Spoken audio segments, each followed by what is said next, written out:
Hello, curious souls and learning minds. Welcome once again to Mente Aprende. This is Jorge Franco. I want to start today's episode with a few questions. Have you ever felt profoundly exhausted, but with no apparent physical reason? Do you feel that no matter how much you do, no matter how hard you try, the feeling that it's not enough never goes away? Have you ever wondered if this constant race to be more productive, more positive, and to always show your best version of yourself is stealing your inner peace rather than giving it to you? If any of these questions resonate with you, believe me, you are not alone. It's not an individual failing. This widespread feeling of exhaustion is, in fact, the great symptom of our time. And today, to understand this collective unease, we're going to dive into the thought of one of the most lucid and necessary philosophers of our time, Byung-Chul Han. With astonishing clarity, he gave a name to this condition in his influential work, The Burnout Society. The title of today's episode is precisely the question he helps us answer. The Burnout Society. Why are we so burned out? Over the next few minutes, we won't just break down the ideas of this South Korean thinker, we'll use them as a mirror. A mirror to see how his diagnosis of society serves as a diagnosis for our own mental health. We'll understand how freedom has paradoxically become a subtle source of self-exploitation. This episode is about, as we always strive for here, polishing the rough stone of our understanding of the world we live in, and even more importantly, of how we live ourselves within it. So if you're ready to put a name to that exhaustion and start to understand its deep roots, stay with me. To begin to understand why we are so exhausted, Byung-Chul Han invites us to take a step back and see the bigger picture. He tells us that we have moved from a disciplinary society to a performance society. And this isn't just a difference in names, it's a total paradigm shift. Let's think for a moment about 20th century society, the one described by the philosopher Michel Foucault. It was a society of walls, of enclosed spaces, the factory, the hospital, the prison, the barracks, the school. It operated through negativity. Its key verb was should not. The rules were clear. You must not do this. You must obey. Power was visible. It disciplined you from the outside. Now let's think about today. The walls have fallen. The world looks like one big open space, a global market, an interconnected network. Han tells us that the performance society no longer operates with the negativity of you must not. On the contrary, it operates with the infinite positivity of you can. The motto of our era is yes, we can. Everything seems possible. Be your own boss, start a business, reinvent yourself, optimize your body, your mind, your time. There is no longer an external boss who forbids or commands you. Now you have an inner voice, a personal coach that constantly whispers, you can do better, you can give more. And here is the genius and the trap that Han reveals. Power has become much more efficient. In the disciplinary society, power had to force you. In the performance society, power seduces you to exploit yourself, voluntarily and with enthusiasm.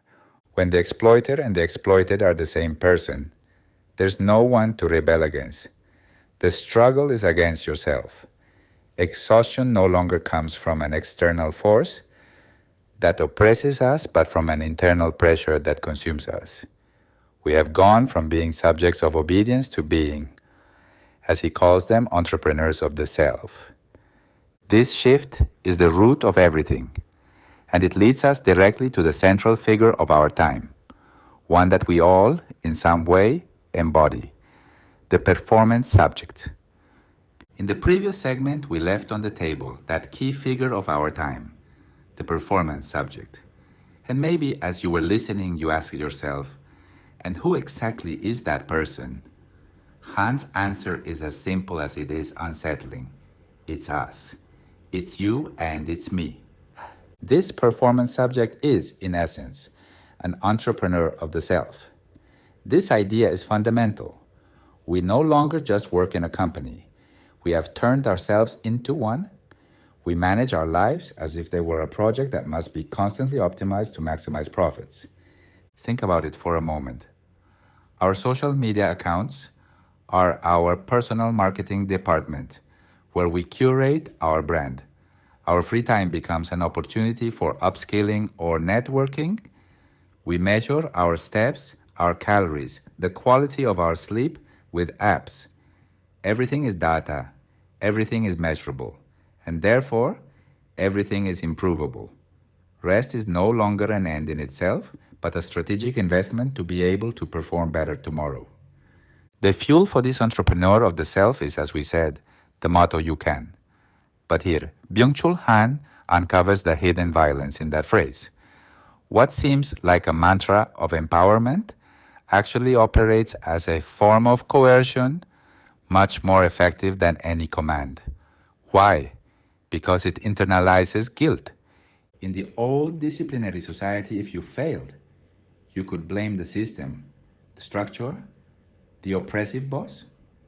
There was an order to hold accountable. But in the performance society, if the system tells you there are no limits and that you can do anything, what happens when you don't succeed? When you're not happy? When you're exhausted? The conclusion is devastating. The blame is entirely yours.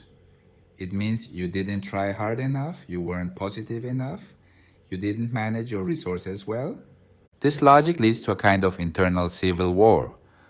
We're divided into two. Inside us, an exploiter and an exploited person coexist. A ruthless project manager who sets ever higher goals, and an exhausted employee who tries to meet them at all costs. The boss says to himself, "We are free, we can achieve whatever we want."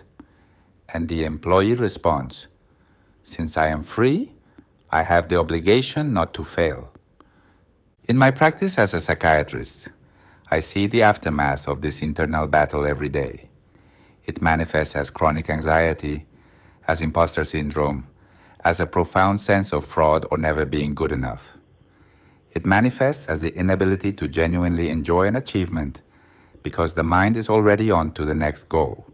It is an existence without breaks, without plateaus to rest on, always ascending, always optimizing.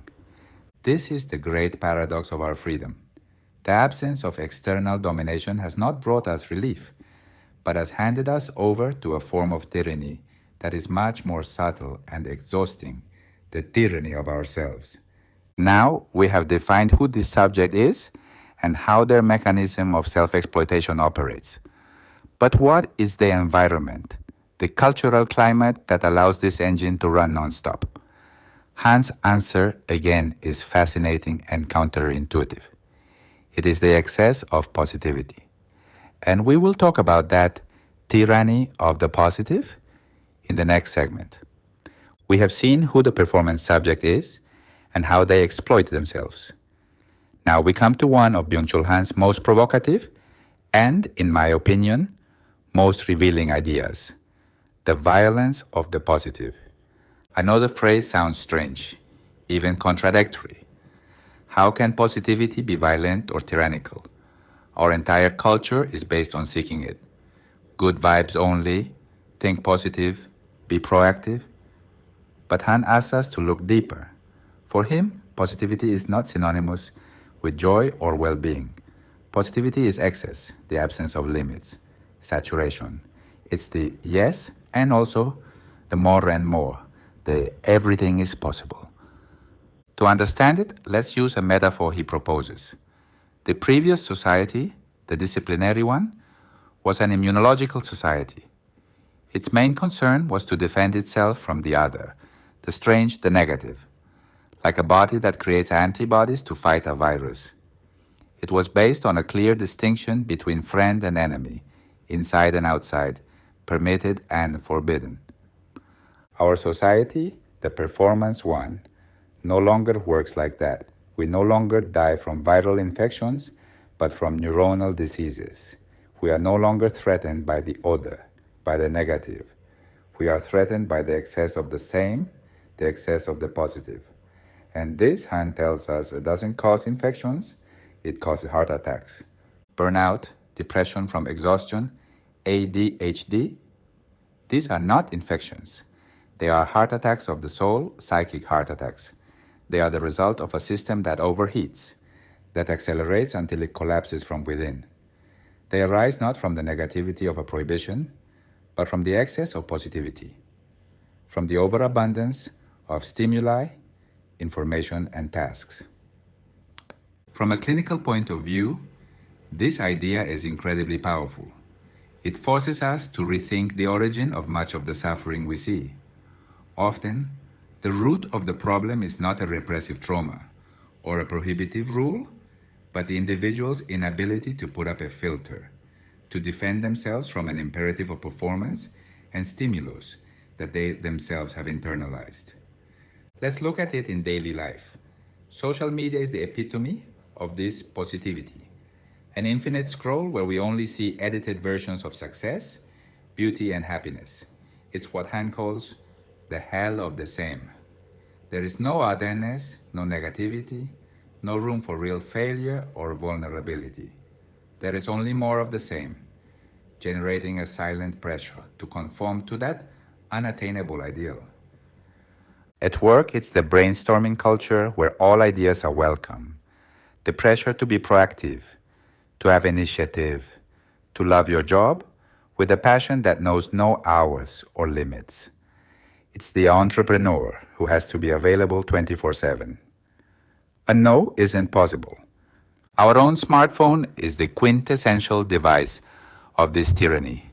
Always on, always connected, bombarding us with notifications, emails, messages. It is a portal open to an avalanche of information that we cannot process. It doesn't have a no button. It only invites us to consume and react. What Byung-Chul Han is showing us is that in our quest to eliminate all negativity, we have lost something essential: the capacity to say no, the sovereignty to set limits. Negativity, in its philosophical sense, is what allows for contemplation, for silence, for creative boredom. It is what allows us to stop and think, instead of just producing and reacting. Thus, the performance subject, high on this incessant positivity, inevitably heads toward collapse, a collapse that has a well-known and dreaded name in our society: burnout syndrome. And in the next segment, we'll analyze why burnout is not just simple fatigue, but the emblematic illness of our time. So we have an entrepreneur of the self who voluntarily self-exploits, driven by a culture of performance and a toxic positivity. What is the inevitable result of this endless marathon? Collapse. And that collapse in the 21st century has a very clear name: burnout syndrome. It's fundamental that we understand something. For Byung-Chul Han, burnout is not simply being very tired from overwork. It is much deeper. It is the heart attack of the soul. It is the moment when the self, in its eagerness to overcome itself, overheats and consumes itself. It is the consequence of a war we have waged against ourselves, and in which we have lost. The person with burnout does not suffer from external pressure, but from an internal imperative that devours them. It is the exhaustion of I can when it becomes I must, and finally, I can't anymore. And it is here that burnout goes hand in hand with its darker sister, depression. Han describes the depression that emanates from this society not as classic melancholy, which was often related to the loss of a loved object or a lack. The depression of the performance society is a depression from exhaustion. It is, and this phrase is devastating, the fatigue of being oneself. It is the fatigue that arises from the project of having to perpetually build, optimize, and sell yourself. When the self becomes a performance project, getting exhausted from that project means getting exhausted from oneself. There is another crucial element here: aggression. In old societies, aggression was directed outward, against an enemy, another. In our society, since there is no visible external enemy, that aggression does not disappear. It is redirected. It turns against ourselves. The depressed and exhausted person is often a person who exercises enormous violence against themselves through self-criticism, guilt, and self-demands. We become our own executioners. As a psychiatrist, this perspective seems to me fundamental to clinical practice. When a patient comes to a consultation describing an existential void, a fatigue that doesn't go away with sleep, and a feeling of failure despite having achieved many goals, Han's diagnosis resonates with tremendous force. It helps us shift the focus. The problem is not just a flaw in the individual's brain chemistry, but a comprehensible response to a cultural system that is in itself pathological and exhausting. It helps patients understand that their suffering is not a sign of personal weakness, but the result of having tried to comply with inhuman demands that they themselves had internalized. It allows them to externalize the blame and stop treating themselves with such aggression. In the face of this panorama, which can sound bleak, the great question arises: is there a way out? Are we condemned to perform until we burn out?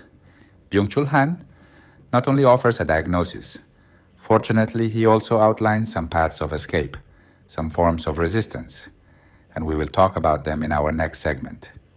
After this journey through the diagnosis of our society, which may seem like a dead end, I want us to dedicate this segment to hope and action, because while Han's analysis is stark, it doesn't leave us without a map. He himself points out possible paths to resist this exhausting logic. They are not easy solutions. They are not a list of 5 steps to stop being tired, but rather a change of direction, a reorientation of our gaze. The main way out that Han proposes is the rebirth of what the ancients called the vita contemplativa, the contemplative life. Our society has glorified to the extreme the vita activa, the life of action, of work, of production. Han argues that we have forgotten that human fulfillment requires a balance. The contemplative life is not laziness or inaction. It is the ability to stop. It is creating spaces for activities that don't have an immediate useful or productive end. It is the art of not doing. It is paradoxically a uselessness that is deeply useful and necessary for the soul. Let's think about what this could mean today. Taking a long walk with no destination, listening to an entire music album, attentively without doing anything else. Getting lost in a deep conversation without looking at the clock, or simply sitting in silence and observing the world without the need to capture it in a photo. However, this contemplative life is only possible if we consciously recover what Han calls the power of negativity. And this translates into something very concrete and at the same time very difficult: learning to say no. This no as an act of personal sovereignty. It is saying no to one more project, even though we could do it. It is saying no to constant mobile phone availability, no to comparison on social media, and perhaps the most radical of all, saying no to that internal voice, to that exploiter we carry within us, who tells us that resting is for lazy people. In therapy, we constantly work on this. Learning to set boundaries is not an act of selfishness. It is an act of self-preservation. It is drawing a sacred boundary around our time, our energy, and our attention, so that the world of performance does not colonize every corner of our existence. Furthermore, Han tells us that the performance society is profoundly narcissistic. It pushes us to only look at ourselves. The cure for this is to rediscover the other with a capital O, that which is not me, which has its own mystery and which I cannot control, optimize, or consume. This other can be a loved person in a relationship of true eros that does not seek self-confirmation. It can be nature, which confronts us with a scale and a time that transcend our small projects. Or it can be art, which takes us out of ourselves and connects us with something bigger. Finally, Han invites us to dare to be bored. Boredom, that feeling we avoid at all costs with the infinite entertainment of the smartphone, is actually the threshold of creativity. It is in the void of boredom that the mind stops reacting and begins to wonder, to connect ideas, to be truly free. It is the fertile ground for deep attention, which is the opposite of the scattered hyperattention we are accustomed to. These are not magical solutions, they are practices of resistance. They are ways to start building in our own lives small islands of a different world. And with this note of possibility, we approach the end of our reflection today. And so we come to the end of our journey through the thought of Byung-Chul Han. We started with a question that resonates with almost all of us. Why are we so exhausted? And throughout this episode, we have found some profound answers. We saw how we moved from a disciplinary society, which oppressed us from the outside, to a performance society which seduces us into exploiting ourselves from the inside. We have met its protagonist, the performance subject, that entrepreneur of the self, who, under the motto of "you can," becomes their own boss and their own slave. We understood that the fuel for this self-exploitation is a paradoxical tyranny of the positive, an excess of stimuli and demands that, instead of liberating us, leads to collapse, to burnout and depression from exhaustion. But we have not stayed only with the diagnosis. We have also explored paths of resistance, the importance of recovering a contemplative life, the radical power of saying no, the need to rediscover the other, and the beauty of daring to be bored. In essence, Byung-Chul Han's work is an invitation to wake up, to become aware of the invisible logics that govern our lives and exhaust us. It is another tool in our purpose of polishing the rough stone of our being. And now I would love to continue this conversation with you. Of all the ideas we have explored today, which one resonated with you the most? Was it the concept of self-exploitation? The idea of the violence of the positive? Or perhaps that fatigue of being oneself? I invite you to share your thoughts in the comments section on our YouTube channel. Reading and understanding what resonates most with you is essential for this Mente Aprende community to continue to grow. And of course, if this content provides you with value, inspires you, or helps you better understand your inner and outer world, the best way to support this project is by subscribing to Mente Aprende on your favorite podcast platform, whether it's Spotify, Apple Podcasts, or YouTube. Thank you truly for your time and for your deep attention. Remember that understanding the system that shapes us is the first step to reclaiming our inner sovereignty. Let's continue on this path together. This has been Jorge Franco. Until the next episode of Mente Aprende.